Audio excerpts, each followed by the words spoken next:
This is our fucking city. He just shook up the world. I don't even know where you're sitting at.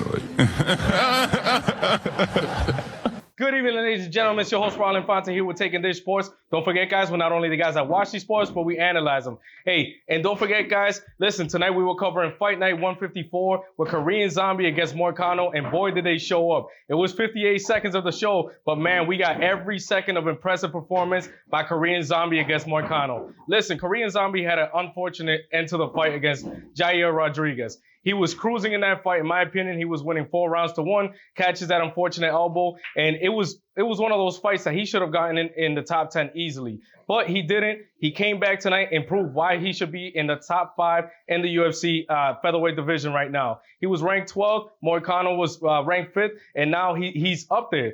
And it was an impressive performance on his part. Listen, like I said, it only took 58 seconds, but in that 58 seconds, Korean Zombie showed his greatness. What did he do in that fight? Listen, as soon as Moicano went and threw the first jab, Korean Zombie had the timing on, and that's hard to do. Typically, timing takes a couple minutes, seeing the speed of a fighter, but he had it right away. As soon as Moicano threw that first jab, Korean Zombie was able to slip, throw that overhand right, and it was all she wrote there. He followed it up with a left after that right. Moicano went down and he tried to defend, but Korean Zombie is as good on the ground as he is standing.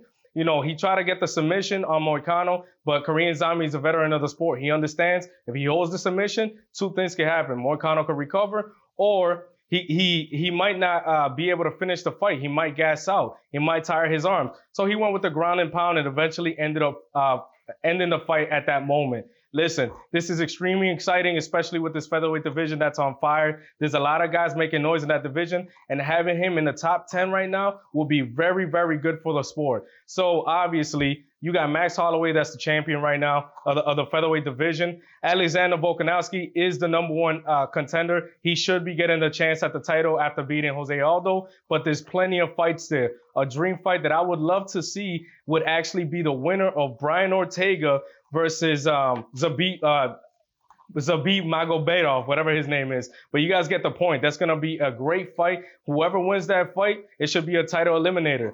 Zabit or Bryan Ortega against Korean Zombie. I can already see it. And then whoever wins a Max Holloway against Volkanovski, that'll be a great matchup right there. So that covers that fight right there. So we're going to move on to the co-main event of the evening. I wasn't impressed by the co-main event of the evening. I felt like there was better fights that could have been put in that position, but we can't complain with what we have. We have what we have. So let's go ahead and cover Barberena versus Brown. So honestly, the first round, I didn't like what I was seeing. I thought it was pretty uneventful. It looked like a sparring match, in my opinion. You saw Brown moving a lot. Hey, I won't take credit from the fighters.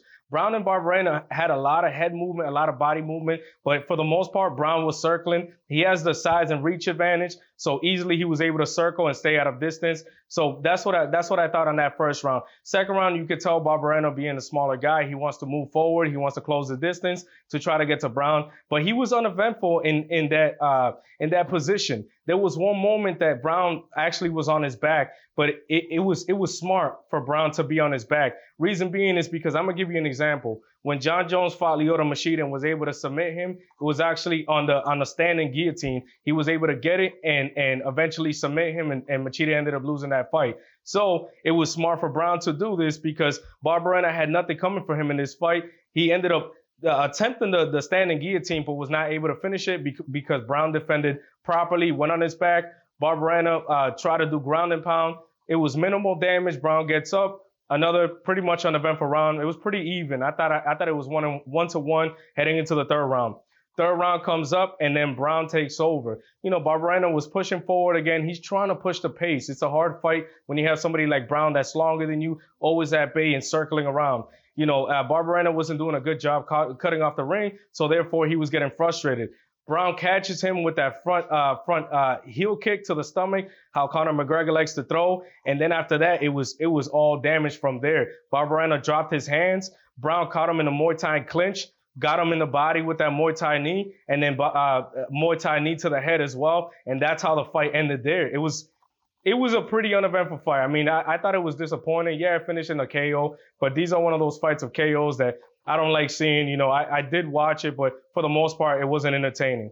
So with that, we're going to move on to another match, and it's actually going to be my favorite match of the night of Dos Santos versus Ewell. Ewell, by far, and Violent Bob Ross Pena were my favorite fighters of the night. Nothing taken to the rest of the fighters, but Ewell and Dos Santos came to fight. Listen, it's tough to get on the inside. I just finished saying that, especially with a guy like Ewell that has a 9-inch reach advantage in this fight. You know, Dos Santos is one of those guys. And naturally, being from Brazil, has the BJJ background, so his best option is probably taking it to the ground. But something that Ewell was actually doing was he was circling the cage really, really well, and he was starting off with that two. You know, he's a southpaw, so starting off with the two, he was throwing it the right way. There's two ways to throw a two, right? There's one that you measure a fighter and you throw it with your shoulder, which is easier to read. And then it's the one that you don't throw with your shoulder, that you just throw straight into it. Therefore, you could see that Dos Santos was having a hard time reading that shot. And that's why his head movement, you might have thought that he was lacking that. But once you throw a shot without that shoulder movement, it's really difficult, especially with Ewell's speed. So again, he started off that first round, Ewell did, catching him a lot, but he was a little sloppy. So what happened? His corner ended up telling him, hey, you got to fight smart. What does that mean? If you have the reach advantage, especially 9 inches, use that jab. And he came out in the second round. He didn't slow the pace. He kept moving forward. He kept circling, but he utilized that jab. So it was actually a beautiful combinations. He was using that 1-2, and you see Dos Santos eventually he wants to come on the inside. So what happens? Ewell changes his combination. Instead of doing the 2-1, he then does the 2-3. So what I mean by that is that he's starting off with his straight left, and then he's pivoting out with his right hook, so he avoids the kickback or the shots back from Dos Santos. There was actually a moment that Dos Santos was able to get Ewell down on the ground and got his full mount in that position, but Ewell did a great job of being able to escape and again took minimal damage. Third round rolls around. I thought Dos Santos was winning this round actually. He took a lot of damage. His eyes, you could see the swelling. You know, Ewell's in there having a lot of fun. It's frustrating, but Ewell came to fight. He did not slow down. He had a gas tank of an animal today. You know, and again, he was able to land that takedown, but minimal damage on Ewell. Ewell gets back up. Dos Santos does what he has to do. He goes to the body while he has Ewell on the cage, but eventually Ewell gets out and starts circling around the last minute. Ends up being a little uneventful. Let's say the last 10 seconds, they shook hands, they went to war, and that was the fight. But great fight between both fighters. It was a great effort by Dos Santos, but Ewell, I think, was easily the victor in this fight. No need to question the judges in this decision. And Ewell being a longer fighter in that featherweight division that's already stacked is going to be amazing what this man can produce moving forward. So with that being said, we're going to move on to Holland versus the Chirico. This was actually one of my least favorite fights of tonight. But with that, we're actually going to take a break and I'll cover exactly why that was my least favorite fight tonight. Hey guys, don't forget to like, comment, subscribe, and don't forget to hit that bell button for more notifications. So with that being said, we're going to continue on with Fight Night 154 of the UFC with Holland versus Chirico. Sorry guys, I apologize. It's an Italian name. Sometimes us Americans can't get it right, but we love you guys. So with that, we're going to continue on with the fight, and I'm going to explain to you guys why that was my least favorite fight. Listen, Holland's one of those guys that talks, but he doesn't walk the walk. You know, he has a couple victories, you know, but it's not with any of those top guys that you would think that, you know, he's the king of the world, you know. So I actually was expecting a better performance by Holland in this fight, but he didn't bring it. But let's talk about the first round. Chirico comes out, and I like the pace that he's moving. He's moving forward, trying to be the aggressor. For Holland, being the longer guy, what does he do? He starts utilizing those leg kicks. And not only the leg kicks, he's using sort of like a side leg kick to try to keep the distance away from Chirico.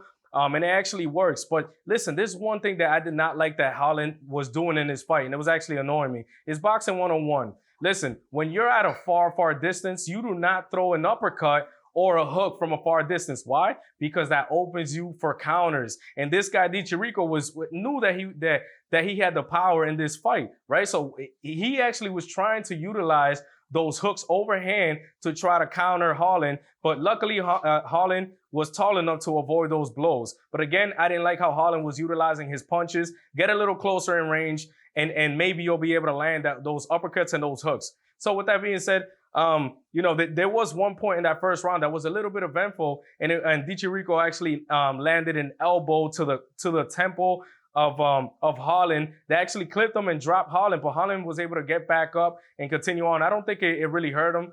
I don't know what it was, but Holland was able to get back up, and he seemed to be in good spirits once the round was done. Second round, the most eventful thing of the fight unfortunately happened, and it was listening to the corner of Holland. He ended up injuring his shoulder on a break. He said that it was actually on a takedown that he got on Chirico. It was the only attempt and actual takedown of the fight that he was able to get on the Italian fighter.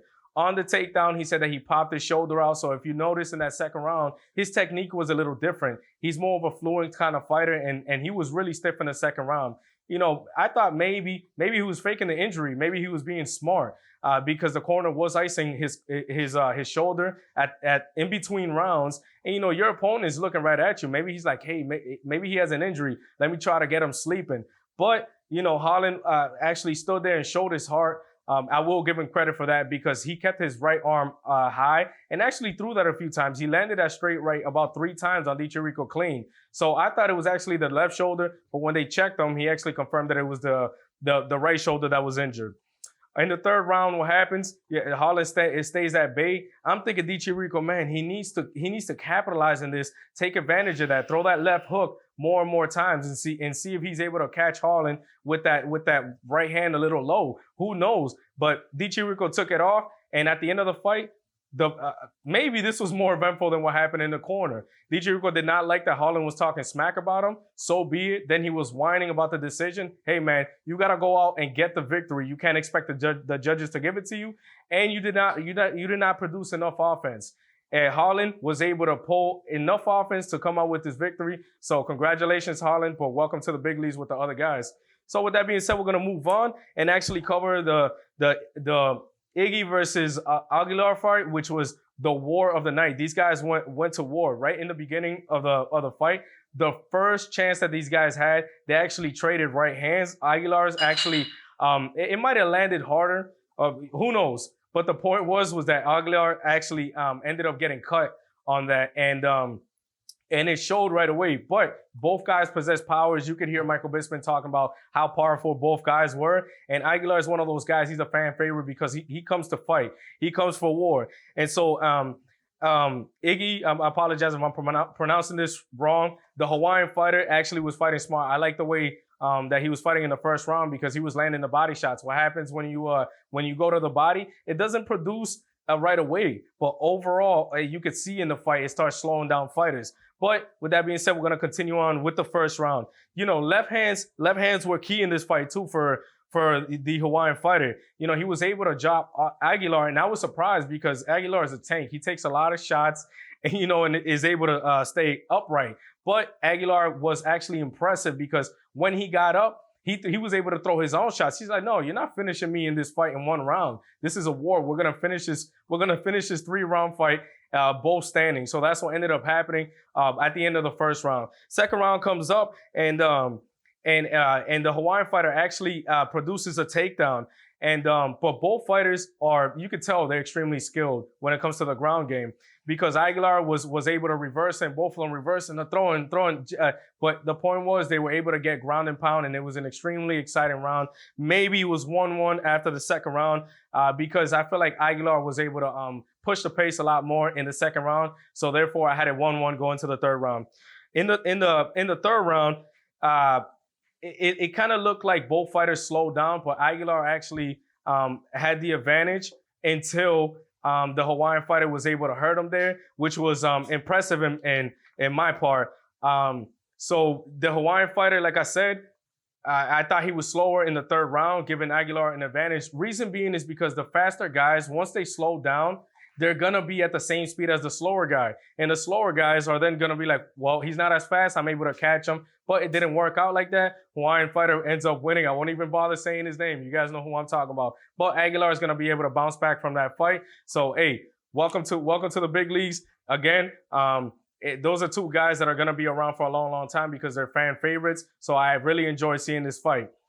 And here we go. Wiman versus Bob Ross Pena. Bob Ross Pena is one of those fighters that comes from AKA. He has Daniel Cormier as one of his coaches and is actually one of the more exciting fighters. I was really hoping that he was higher up in this card because having him in the prelims, I think it's a disrespect towards him, towards the talent that he has. He has that one loss against Mike Trizano, but outside of that, he's been dominating. I like how he came actually in this fight. It was different. He typically starts off slow and allows fighters to take him down, but he was actually pushing the pace. He was moving forward. He was throwing shots, and I was impressed. He was able to catch his opponent, Wiman, with an early knee that ended up cutting Wiman. I was like, oh no, hopefully this doesn't end the fight right away because Wiman was actually bleeding really, really bad, and the ref actually stopped it to get the doctor to check it. Doctor said he's good to go, so Wiman continues on with the fight. Pena, I thought, did a good job because he was able to pretty much dominate in all aspects of the game. Wiman, you could tell he was trying to use his jiu-jitsu as his go-to to actually pull out the W because Pena was too much for him with that length. Pena's going to create problems with his length for anybody. There's a reason why he's the tallest guy in that division and why he's in that division. He's smart because he knows he'll have the advantage in that sense. So again, Wiman is trying to submit him. Pena's too smart. This is what he does. He's the man when it comes to submissions. Most of his wins are with submissions, so most of the time you can't submit a guy like that. So round 3, Wiman ends up opening up with strikes and excuse me guys, ends up getting hooked with an exchange and ends up getting dropped. And so Bob Ross is smart. What's he do? He goes on top. He's not gonna waste his time. What a lot of things that Luis Pena ends up doing in fights that I don't like is that when he hurts a guy, he tries to go for the submission. Sometimes he doesn't get it, and then the other fighter ends up recovering. But this fight, he was not playing. He wanted to finish this fight, and he ended up getting the finish. Once he hurt him, it was ground and pound, and that was the end of the prelim fight. Go Bob Ross. I can't wait to see him again. But so with that, guys, don't forget, guys, we're not only the guys that watch these sports, but we analyze them. Here with your boy, Roland Fonte, with Taking This Sports, and that's Fight Night 154. I hope you guys enjoy your night.